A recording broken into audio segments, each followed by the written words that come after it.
Olá, nobres alunos! Hoje nós vamos ter uma aula sobre compliance contábil, uma ferramenta aplicada na reestruturação e na gestão de empresas em crise.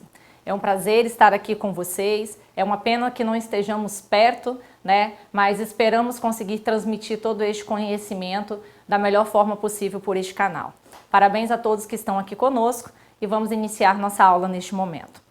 Meu nome é Tamires Endringer, eu sou contadora e perita judicial, também atuo no ramo empresarial e também sou professora universitária.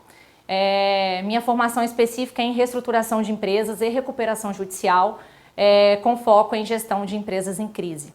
Também me especializei em gestão tributária e sucessória e perícia contábil.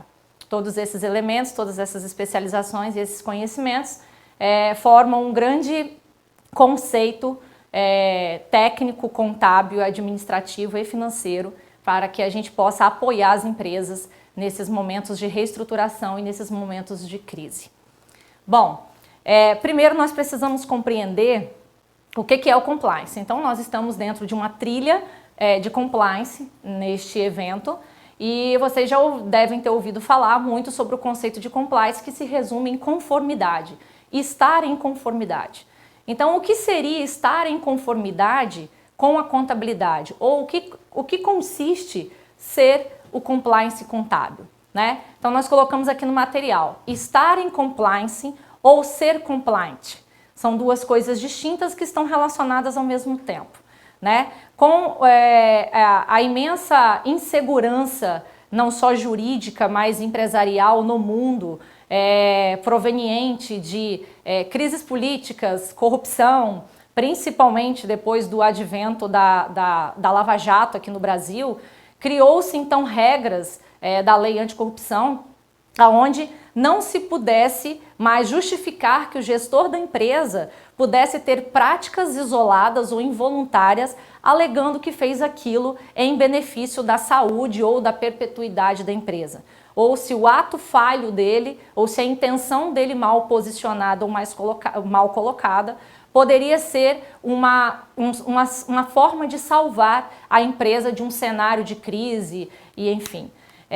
Após o advento da Lava Jato, ficou claro então que as empresas hoje não podem agir arbitrariamente dessa forma em função do compliance que eles precisam instalar na empresa. Então os próprios gestores estão muito mais conscientes da necessidade que existe dentro das empresas de estar em conformidade com os parâmetros gerais dentro da empresa. O que significa isso? Nós vamos falar especificamente de compliance contábil, mas ele precisa estar em compliance, ele precisa fazer o compliance do cenário completo empresarial dele para que ele possa minimizar os riscos, melhorar a eficiência da sua empresa, ficar muito bem posicionado ou melhor posicionado perante ao mercado e que possa atrair olhares das partes interessadas naquela organização. Bom, o compliance contábil, ele consiste em estar em conformidade com as informações contábeis, com as demonstrações contábeis, ou seja, consiste na incorporação de aspectos éticos na tomada de decisão. Com o uso de quê? Com o uso de demonstração contábil.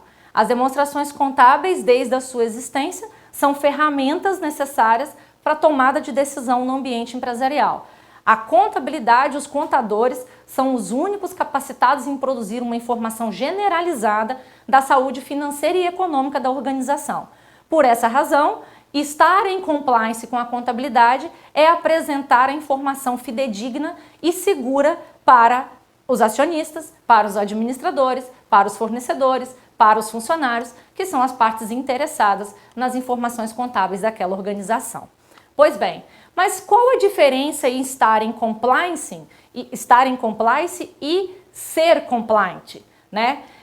O termo compliance, que é estar em conformidade, significa dizer que você deve estar atendendo a toda a legislação pertinente ao seu negócio, ao seu ramo empresarial, a legislação que você precisa atender para ter uma empresa, para ser uma organização. Você está atendendo os critérios legais. Agora, ser compliant é você viver a essência da legislação, é não fazer aquilo por um mero cumprimento legal, é viver aquilo dentro da companhia com cunho social, também entender que você está agindo daquela forma para que você tenha benefícios, sim, financeiros e econômicos, que é garantir a saúde e a perpetuidade da organização, mas também para que você possa prestar um dos objetivos também de uma companhia, que é prestar informação e apoio social como empresa.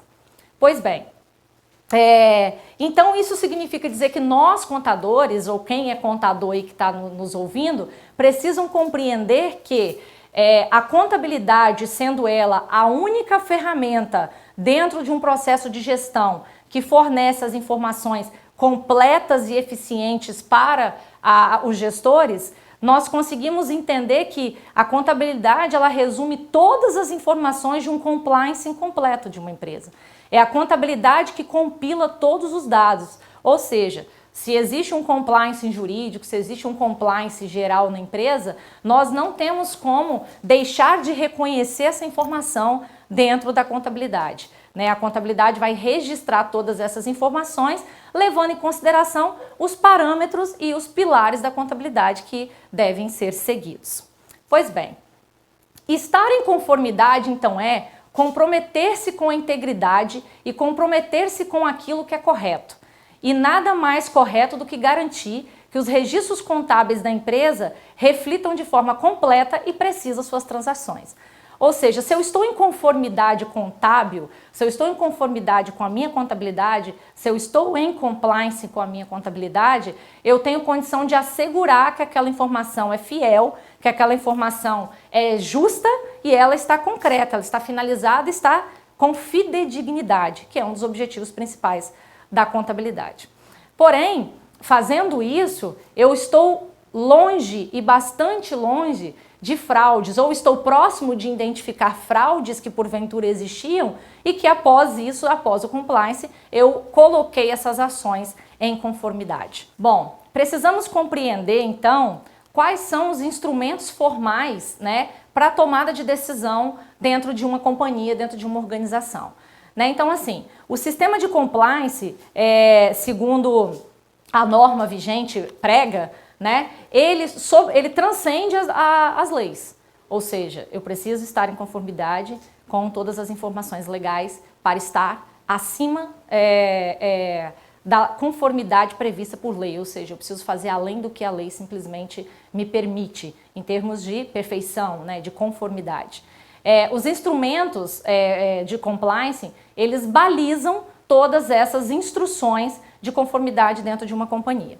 Pois bem, quais seriam esses instrumentos formais? Resumidamente, nós identificamos que para que eu tenha eficácia e eficiência dentro de um compliance de uma organização, eu preciso resumir em 4 pilares. Primeiro, a identidade da organização.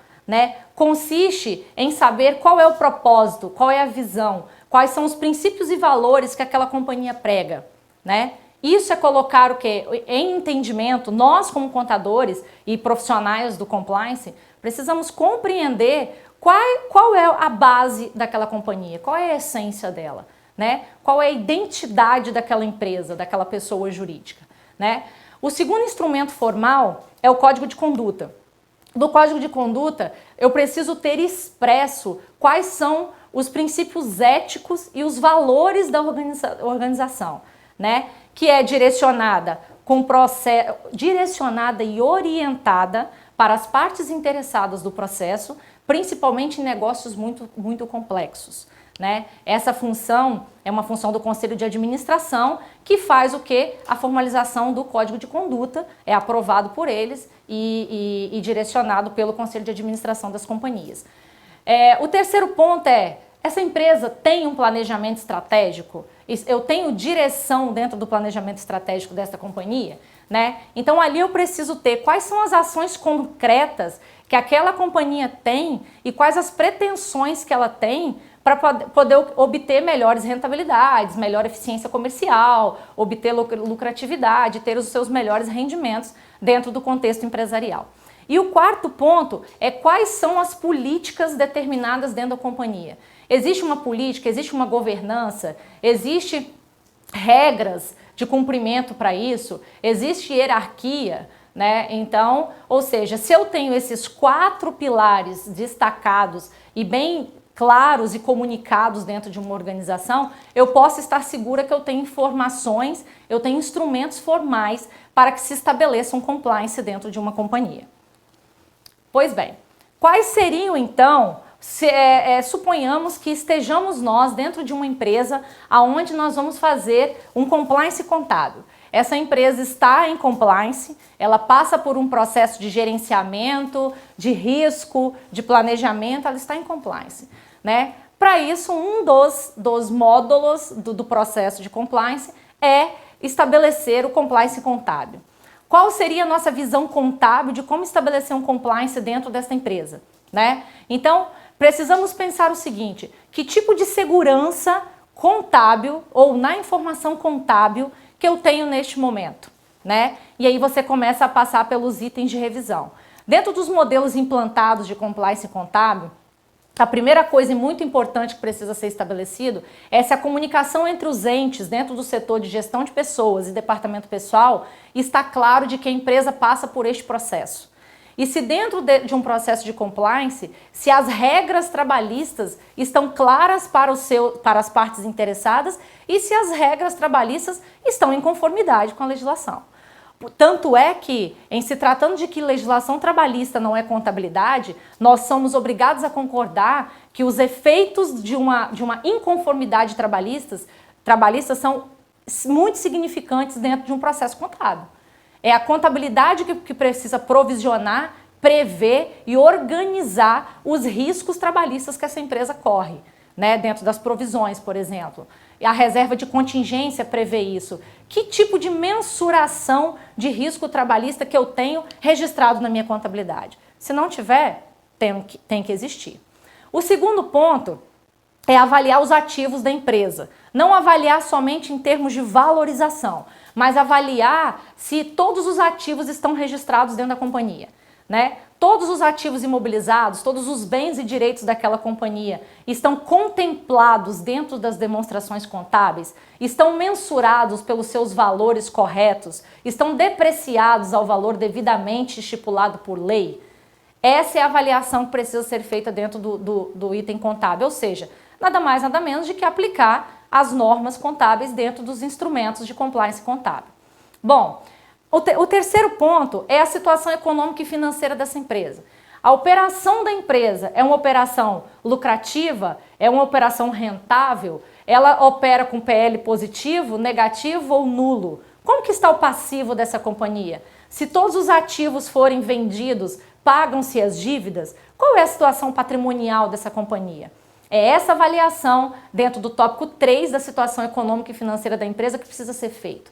Mas não é mero e simplesmente fazer uma avaliação, uma análise de balanço. Não, eu tenho que fazer uma análise das contas contábeis dentro daquela organização. O balanço patrimonial, além de estar em conformidade ou não, ele contempla a realidade fática daquela empresa? É isso que nós precisamos ter como segurança. O quarto ponto que nós vamos abordar sobre os instrumentos de compliance contábil, ele passa pela conformidade do cumprimento das obrigações fiscais e sociais, né? Após feita a análise da situação econômica e financeira da empresa e a conformidade das demonstrações contábeis ou do destaque para que a empresa esteja demonstrada corretamente em suas demonstrações contábeis, essas informações precisam ser levadas ao fisco. Então, o ponto para a mensuração do risco e avaliação da conformidade da companhia passa também pelo aspecto do cumprimento das obrigações acessórias e das obrigações sociais, né? Então, vamos avaliar a área social, vamos avaliar os SPEDs, os federais, os estaduais e por aí vai, para entender se a empresa atendeu a todos os critérios necessários. Não somente quanto à entrega, mas sobretudo quanto à essência da entrega que foi feita. A informação está correta? Né? Isso é a avaliação do compliance contábil dentro da organização sobre o aspecto das obrigações acessórias. O quinto ponto, e que deveria ser o primeiro, né? Não há absolutamente possibilidade de atender grandes organizações hoje, e até médias organizações, considerando o volume de obrigações fiscais que nós temos a cumprir, sem que eu tenha um sistema de informação que me traga segurança. Eu preciso atender a empresa com um olhar sistêmico, extraindo informações seguras de dentro de um sistema que me traga segurança. Então eu preciso ter um sistema que tenha travas, que seja um sistema 100% fiscal, que seja um sistema sem abertura e sem possibilidades de fraudes sistêmicas, obviamente. Ou seja, eu tenho uma hierarquia de utilização do sistema, existe uma hierarquia de quem pode fazer cadastros, de quem pode emitir nota, de quem pode alterar informação, de quem pode vender, de quem pode comprar. Então, hoje existem grandes sistemas de informação no mercado que trazem esse nível de segurança para as companhias. Mas sem ele, a gente não consegue estabelecer as regras que vão ser seguidas daqui em diante após o compliance realizado. Bom, destacados todos esses 5 principais pilares de um compliance contábil, nós conseguimos emitir um parecer de conformidade ou não daquela situação, daquela organização. Muitos desses cenários acontecem em contextos em que a empresa está implantando um sistema de informação novo na empresa. E é um momento muito importante para se colocar em conformidade todos os aspectos que estavam fora dos padrões, sejam éticos ou legais. Bom, agora nós vamos encerrar o assunto dos aspectos do compliance contábil e vamos falar especificamente de que seria um compliance contábil, a importância dele num cenário de reestruturação de empresas e de gestão de empresas em crise. E quais seriam as possibilidades de utilização da informação contábil e a necessidade dela em conformidade para que seja aplicada numa gestão e numa reestruturação de empresa num cenário de crise.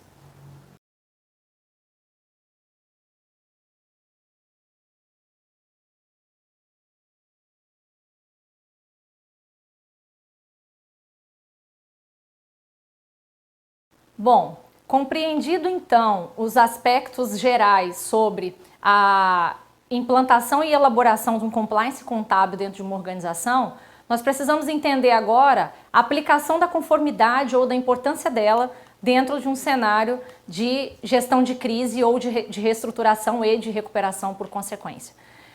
Então nós precisamos entender neste primeiro momento de que se trata então uma reestruturação de empresas. O que é, em sua essência, na prática, o que seria reestruturar uma companhia, reestruturar uma empresa, reestruturar um CNPJ, né? Então eu coloco aqui, a busca por melhoria contínua e aumento de eficiência interna demanda criatividade e inteligência estratégica dos gestores. Ou seja, o que eu posso fazer em termos de organização e reestruturação para que eu melhore a eficiência da minha companhia? Para que eu venda mais, para que eu venda com mais segurança, para que eu tenha mais lucro, para que eu adquira mais clientes, para que eu aumente a minha operação com maior segurança, para que eu contrate mais funcionários ou mantenha os que eu tenho com mais segurança jurídica.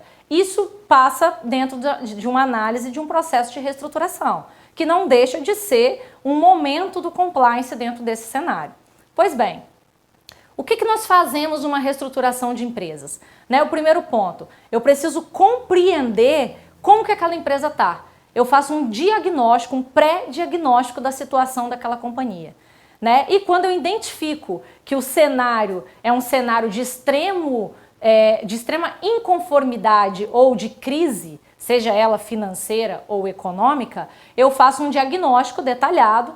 Devemos nós profissionais apresentarmos um diagnóstico detalhado para que eu possa fazer o planejamento de estabilização daquela companhia. A estabilização ela vem dentro do planejamento quando eu tenho que tomar ações emergenciais para reestruturar aquela companhia. Inclusive quando passa por uma tomada de decisão ou uma possível tomada de decisão de que aquela empresa deveria estar em recuperação judicial ou que aquela empresa perdeu o time de entrar em recuperação judicial ou que até mesmo aquela empresa já é uma empresa falida onde não exista um cenário de recuperação. Ou seja, a reestruturação ela é uma análise do cenário de crise em que eu me encontro. Depois eu tenho a implantação das mudanças. Será que é possível eu salvar aquela empresa uma vez feito um diagnóstico dela e identificado que ela está num cenário de extrema crise? Sim, é para isso que existem os reestruturadores, é para isso que existem os profissionais da reestruturação de empresas. E aí faz então a implantação que exige extrema liderança e execução de processos implantados dentro e devidamente escritos dentro do planejamento de estabilização da reestruturação daquela empresa. E por fim, estabilizado, implantado mudanças, tem que se executar, tem que planejar e por consequência executar as ações que vão proporcionar o crescimento daquela companhia. Isso é efetivamente a reestruturação da empresa. É quando a empresa de verdade se reestruturou. Aí a pergunta que fica, usa-se muito contabilidade dentro desse processo? Usa-se sempre, né? Usa-se o tempo inteiro a análise dos números e dos papéis de trabalhos e dos documentos que são sempre e quase sempre elaborados pelos profissionais de contabilidade, pela equipe contábil, seja ela interna ou externa daquela companhia. Pois bem, agora entendido a reestruturação, nós precisamos entender o que é um cenário de crise, né? Então, uma companhia ela pode estar suscetível e sensível a diversas crises. Ela pode estar suscetível a uma crise política, então se eu tenho uma crise política no país, a minha empresa pode sofrer danos com o cenário político instável daquele determinado país. Haja vista, no Brasil vivemos isso com muita frequência, né? Pois bem, eu posso ter uma crise de ataques cibernéticos, as ameaças de ataques cibernéticos são cada vez maiores em todo o mundo e não poderia deixar de ser aqui no Brasil. Temos muitos exemplos para dar para vocês de empresas que tiveram perda de valor de mercado, né, perderam valor de mercado por terem tido ataques cibernéticos e terem tido seus dados perdidos, sem poder produzir informações ou sequer resgatar as informações antigas para que pudéssemos nós prestar informação aos acionistas e aos investidores. Pois bem, também as empresas estão suscetíveis a crises provenientes de escândalos, escândalos advindos da própria companhia, dos próprios gestores. Temos inúmeros exemplos de empresas que passaram por isso na Operação Lava Jato, por exemplo. Ok, aí eu posso viver uma crise financeira, a minha companhia as companhias podem passar por crises econômicas e podem passar inclusive por crises financeiras e econômicas em razão de um caso fortuito, como uma pandemia, por exemplo, como essa que nós estamos passando. Pois bem, e ainda eu tenho o aspecto corruptivo, né? Eu tenho os aspectos da corrupção impregnados dentro de uma companhia que podem virar um escândalo, mas que se não vir um escândalo, não deixa de ser uma crise que trouxe uma ruptura para o cenário de conformidade que a minha companhia, porventura, vinha. Ou seja, ela entrou no cenário de inconformidade em razão da corrupção ali implantada ou ali impregnada. Muito bem. Então, isso tudo colabora para a ineficiência da companhia. Então, o tempo todo aqui a gente fala de eficiência, ineficiência, rentabilidade, lucratividade. Qualquer aspecto desses mencionados afetam diretamente os números e as ações financeiras da companhia, né? Então, quando eu passo por isso, quando a companhia passa por isso, ela está não só suscetível, mas totalmente sensível a um cenário altamente perigoso de crise. Falando isso, a gente pode considerar que grande parte das companhias, apesar de saberem dos riscos que correm, ainda não se preocuparam em fazer uma implantação de um modelo de compliance e nem de participar de um compliance, de viver um compliance dentro das suas empresas.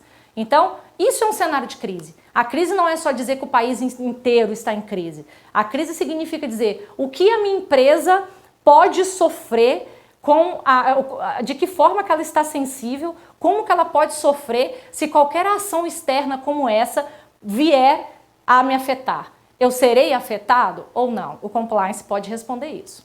Agora nós precisamos compreender e explanar aqui nessa aula a importância do compliance contábil dentro desse cenário de reestruturação e de gestão de crise, né? Então vamos usar um exemplo aqui. Suponhamos que nós temos uma grande companhia, uma organização que teve parte das suas operações paralisadas em função da pandemia do coronavírus, né? Então essa empresa não pôde mais faturar, ou parte do faturamento dela diminuiu, ou grande parte, como a maioria das empresas hoje no Brasil, e aí ela precisa utilizar naquele momento de informações contábeis para poder gerenciar e reestruturar o negócio dele a fim de que ele não morra, né? A empresa não pode morrer, O objetivo da empresa é estar em continuidade para que a sua atividade contínua traga operações lucrativas. Esse é o objetivo de todo empresário, exceto aqueles que abrem entidades sem fins lucrativos.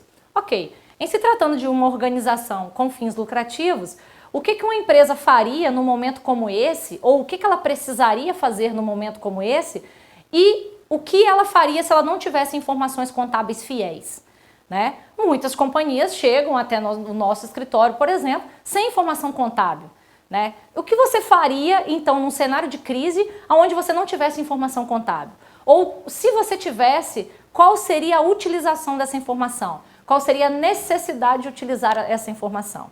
Pois bem, imagine então que chegando hoje você precisa fazer uma tomada de crédito bancária, de crédito e financiamento bancário, para que você possa sustentar a sua operação nos próximos 6 meses, por exemplo. Né? A primeira coisa que as instituições financeiras vão fazer é a exigência dos demonstrativos contábeis, e algumas companhias, inclusive algumas companhias bancárias, já solicitam uma análise do fluxo de caixa das organizações. Imaginem só. Então, não é só mostrar para o banco a demonstração contábil, é mostrar a informação contábil fiel, com a informação verdadeira, com a informação concreta, com a informação fidedigna. Que isso é ter ética dentro de uma função contábil. É mostrar exatamente a realidade dentro do patrimônio da companhia, dentro do resultado da companhia, e destacar que aquela informação é uma informação fiel. Se eu mostro para o banco a idoneidade da minha informação contábil, sem dúvida, a análise de concessão de crédito será de forma muito mais assertiva, será de forma muito mais confiável na visão de quem está fazendo a análise do crédito bancário. Ok. Suponhamos então que essa companhia entre num processo de captação de investimentos. Ou suponhamos que um fundo investidor queira comprar ou investir parte dos seus valores naquela organização, né? A primeira coisa que será feito é a pergunta de quanto que vale a companhia naquele momento, né? Se eu não sou uma SA de capital aberto, cuja eu tenho avaliação diária das minhas ações, eu tenho que ter um valuation também em determinada data para que se possa ser verificado o valor da companhia, em quais percentuais serão feitas as vendas das ações ou das cotas, ou o valor do aporte de capital que vai ser feito. Eu preciso saber quanto ela vale, né? Tanto o valuation quanto a diligência são 2 pontos primordiais para que eu possa avaliar se eu vou ser investidor de uma companhia ou não, né? Então, esses 2 pontos primordiais necessitam exclusivamente, quase que exclusivamente, de informações contábeis para poder ser feita a avaliação. Imagina se eu não as tenho de forma fiel. Imagina que se eu tenho um erro na minha demonstração contábil e eu não declaro ali tudo que ela tem e desvalorizo o item de mercado dessa companhia, né? O terceiro tópico também importante falar, e se essa empresa, como muitas de que já se ouve dizer, pense em entrar em recuperação judicial. Para vocês terem ideia, na Lei 11.105, que é a Lei de Recuperação Judicial, que foi a lei que veio para melhorar as condições de reestruturação e recuperação de empresas, ou seja, hoje no Brasil não se decreta a falência imediata de uma companhia que não tenha condição de pagar as suas dívidas. Hoje eu tenho o benefício da Lei de Recuperação Judicial, que ela vem para trazer um conforto por determinado período para que a companhia trave o valor dos seus créditos, das suas dívidas, né, até determinada data, e entre em recuperação judicial. Contudo, a Lei de Recuperação Judicial, muito claramente lá no seu artigo 51, fala que para simplesmente fazer a petição do pedido de recuperação judicial, eu preciso apresentar todas as minhas demonstrações contábeis dos últimos 2 anos. Então, eu penso o seguinte, apresentar as demonstrações contábeis, ok, mas essa demonstração contábil, ela passou por um compliance? Eu pratiquei o compliance nessa empresa durante o período que se fazia necessário, que era ético fazer, né? Aquela informação contábil, ela é verdadeira a ponto de ir para um processo judicial cujos credores vão analisar essas informações, na qual terá um administrador judicial que vai se certificar se todos os valores daqueles fornecedores que entraram no crédito da recuperação são verídicos. Ou seja, é muito óbvio e é muito importante que uma empresa neste momento que pense em entrar em recuperação judicial, ela passe por um compliance contábil profundo, para que eu leve a informação segura não só para os credores, mas para o juiz, para o administrador judicial, que são figuras atuantes e muito firmemente atuantes dentro do processo de recuperação judicial, né? Sem falar também que eu tenho a figura do perito contábil, que faz a perícia prévia da recuperação judicial dentro desse processo. O perito contábil, o Instituto da Perícia Prévia Contábil, ela não se resume apenas em identificar ou constatar a existência da companhia naquela data do pedido de recuperação judicial. Ou seja, o perito vai lá, faz uma diligência na sede da empresa e identifica e relata de que a empresa de fato existe, né? Mas se a empresa existe, ela tem condições contábeis ou ela está em conformidade com as regras contábeis que dizem que os números que estão ali no papel estão de acordo com a existência física dela? Ou, além disso, essas demonstrações contábeis estão padronizadas para levar elementos ao juízo que comprovem a necessidade efetiva de um pedido de recuperação judicial? Então, olha quanta gente usa essa informação. Dentro da Lei 11.105 de recuperação judicial, foram encontradas, né, eu encontrei 26 citações ou menções da palavra contábil ou contabilidade, né? Demonstrações contábeis, ou seja, não é só no artigo 51 que se fala de contabilidade, né? Fala-se de contabilidade na hora que eu vou falar do quadro de credores, na hora que eu vou falar do plano de recuperação judicial, na hora de peticionar a recuperação judicial. E o quarto ponto, se não o mais importante, que é aquele que é analisado e criticado pelos credores, é ter uma conformidade do nosso passivo para dizer com fidedignidade que a empresa conseguiu admitir o valor do crédito da recuperação judicial que ele tem naquele momento. Que aquele credor, que aquele fornecedor que ele está devendo, que ele realmente está devendo, que aquele crédito não é falso, que aquele crédito está livre de fraude e que aquele valor é compatível com o que efetivamente a empresa está devendo.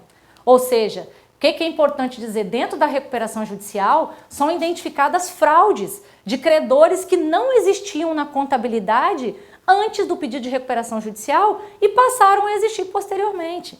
A lei é muito clara, só é válido para negociação dentro do processo de recuperação judicial todo crédito vencido ou vencendo até a data do protocolo da recuperação judicial. Ou seja, eu vou aparecer daqui um mês com crédito novo dentro do processo, mostrando lá que eu estou devendo um fornecedor ou um crédito trabalhista, quirografário dos últimos 3 anos, dos últimos 2 anos. Ou seja, é uma operação contábil extremamente fraudulenta se isso acontecer. Sem dizer de que quando eu apresento as demonstrações contábeis na petição do processo de recuperação judicial, eu também tenho algumas obrigações a cumprir com essas mesmas demonstrações contábeis durante todo o processo de recuperação judicial, cujo qual eu vou explicar para vocês agora. Veja bem, aqui nesse quadro eu tenho a timeline do processo de recuperação judicial e de gestão de crise. Né? Então suponhamos que em maio de 2020, essa nossa companhia que passou pelos efeitos trágicos da pandemia do coronavírus, ela tome a decisão durante o seu processo de reestruturação, isso se ela passar por um processo de reestruturação, né? Mas suponhamos que essa nossa companhia, no processo de reestruturação, foi identificado de que ela precisa pedir a recuperação judicial. Então suponhamos que em maio de 2020, ela tomou a decisão do pedido de recuperação judicial. Peticionou, apresentou todas as suas demonstrações contábeis, vamos supor que em conformidade com as obrigações contábeis brasileiras, com as normas brasileiras. Ok, em maio de 2020, se tudo acontecesse perfeitamente, o juiz ia nomear um perito contábil para que fizesse a perícia prévia e a constatação da existência dessa companhia e a conformidade das demonstrações contábeis de acordo com as normas, com as NBC, com as normas brasileiras de contabilidade. Muito bem, com as normas técnicas. Vamos dizer que o perito pegou as demonstrações contábeis e identificou uma inconformidade. Eu não estou falando de inconformidade de fraude. O perito na perícia prévia da recuperação judicial, ele não tem nem tempo hábil e nem é escopo do trabalho dele fazer uma análise de fraude dentro da demonstração contábil. Mas a parte estrutural de evidenciação da informação deve sim ser destacada e mencionada pelo perito em seu laudo contábil. Muito bem, suponhamos que o laudo tenha sido favorável, a empresa exista e ela apresentou a conformidade das demonstrações contábeis quanto à estrutura, né? Ok, em junho o juiz vai fazer o deferimento do pedido de recuperação judicial. Somente em junho, e se tudo corresse perfeitamente, como eu estou mencionando, não é tão célere assim esse processo, mas se tudo corresse tão bem, por exemplo, em junho eu teria o deferimento. Somente a partir deste momento que passa a existir efetivamente um processo de recuperação judicial dessa companhia, né? Somente a partir de junho que a empresa pode deixar de pagar as suas dívidas, aquelas dívidas que venceram até a data do protocolo da recuperação em maio. Então é importante dizer que após o deferimento da recuperação judicial, que se deu a partir de uma análise de um perito contábil, de que as demonstrações contábeis estariam em conformidade, a empresa deixaria então de pagar todos os seus créditos, todas as suas dívidas, até a data que ela obteve, até a data do protocolo da recuperação judicial. O que não quer dizer que ela esteja desobrigada da apresentação das demonstrações contábeis. Ou seja, mensalmente se faz necessário que ela protocole as demonstrações contábeis em conformidade com a realidade, com os fatos financeiros, administrativos e contábeis que aconteceram naquela organização. Muito bem, isso porque existe um administrador judicial que utiliza todas as informações contábeis para fim de administrar e assegurar que o processo da recuperação judicial está livre de fraudes, ok? Então, ou seja, a função contábil, a conformidade das obrigações contábeis, elas não inexistem a partir do deferimento, muito pelo contrário, elas se fazem cada vez mais necessárias, uma vez que a empresa está em recuperação judicial e agora ela presta conta para credores, para o juiz e para o administrador judicial. E para a própria sociedade que tem interesse em saber de que forma que está se recuperando aquela companhia que inesperadamente teve que fazer o pedido da sua recuperação judicial. Pois bem, após esse deferimento, a empresa tem 6 meses para poder praticar o protocolo do plano de recuperação judicial. Ela precisa apresentar as informações e destacar de que forma que ela vai se recuperar. Ou seja, aliás, não são 6 meses não, são 60 dias. Ela precisa apresentar essa informação dizendo de que forma que ela tem um plano de recuperação.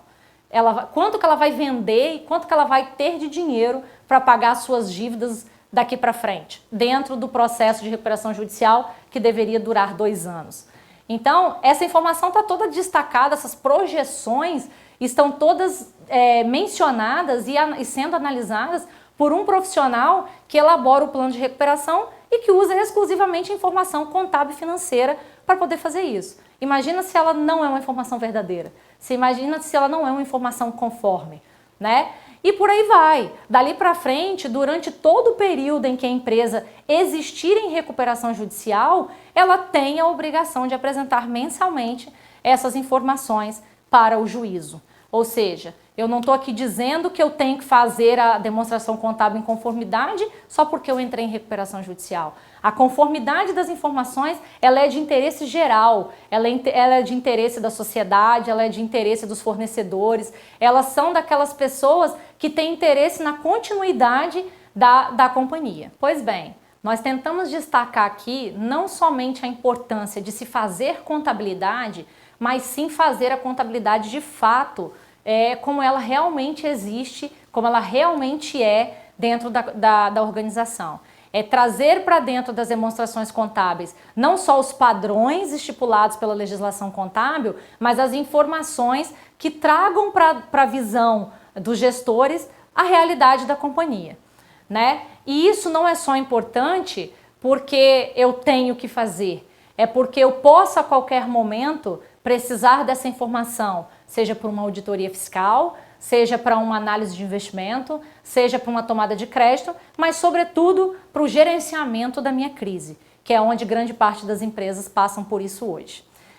Eu espero ter destacado, mesmo que de forma rápida, em razão do nosso tempo, mas destacado os principais pontos de que tangem os elementos que permeiam ou que direcionam e que balizam o compliance e levei para dentro do que é necessário compreender dos 5 pontos principais para que seja feito um compliance contábil com premissas básicas e com segurança.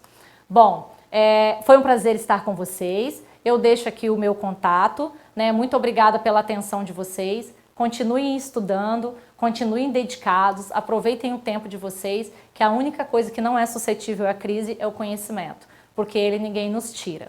Fica aqui os meus contatos, minhas redes sociais, que vocês tenham acesso, podem mandar mensagem, podem tirar dúvidas, que estaremos sempre à disposição. Aqui também tem o e-mail e o meu telefone, eu continuo à disposição de vocês, garantindo sempre que vocês tenham a melhor informação e o melhor conhecimento para quem tiver interesse de seguir nessa carreira de compliance e reestruturação de empresas e também como contadores. Foi um prazer, até a próxima!